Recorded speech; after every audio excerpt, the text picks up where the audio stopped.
రాజన్న సిరిసిల్ల జిల్లా రుద్రంగి మండల కేంద్రానికి చెందిన పడాల శ్యామ్ అనే వ్యక్తి గత 3 రోజుల క్రితం ఆటో బోల్తా పడిన ఘటనలో తీవ్ర గాయాలపై ఆసుపత్రిలో చికిత్స పొందుతున్న విషయం తెలుసుకున్న ముంబై బిజినెస్ మ్యాన్ మార్గం గూపి 11,000 రూపాయలు, ఎన్ఆర్ఐ బొల్లి కుమార్ 5,000 రూపాయలను శ్యామ్ వైద్య ఖర్చుల నిమిత్తం ఆర్థిక సహాయం అందజేశారు. ఈ సందర్భంగా మార్కెట్ కమిటీ చైర్మన్ చిలకల తిరుపతి మాట్లాడుతూ నిరుపేద కుటుంబానికి చెందిన ఆటో డ్రైవర్ శ్యామ్ వైద్య ఖర్చులకు ఆర్థిక సహాయం అందజేస్తున్న దాతలకు ధన్యవాదాలు తెలిపారు. ఇంకా ఎవరైనా దాతలు ముందుకు వచ్చి శ్యామ్ వైద్య ఖర్చులకు ఆర్థిక సహాయం అందజేయాలని కోరారు. ఈ కార్యక్రమంలో తర్రలింగం, అంబడి శ్రీధర్, దువ్వాక గంగాధర్, గడ్డం స్వామి, మంచశంకర్, ధర్నారెడ్డి పాల్గొన్నారు. దినోత్సవ సందర్భంగా తోటి ఆర్టీసీ కార్మికులు మరి సోషల్ మీడియాలో పెట్టడం వల్ల చూసి మా గ్రామస్తున్నటువంటి మార్గం గోపి గారు అనే బ్రతుకుదేరు నిమిత్తం ముంబైలో ఉంటాడు.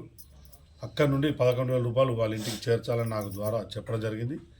అదేవిధంగా మన గ్రామస్తున్నటువంటి ఎన్ఆర్ఐ గారు బొల్లి కుమార్ గారు కూడా స్పందించి పెద్ద మనసుతో మనకు 5,000 రూపాయలు ఇవ్వడం జరిగింది.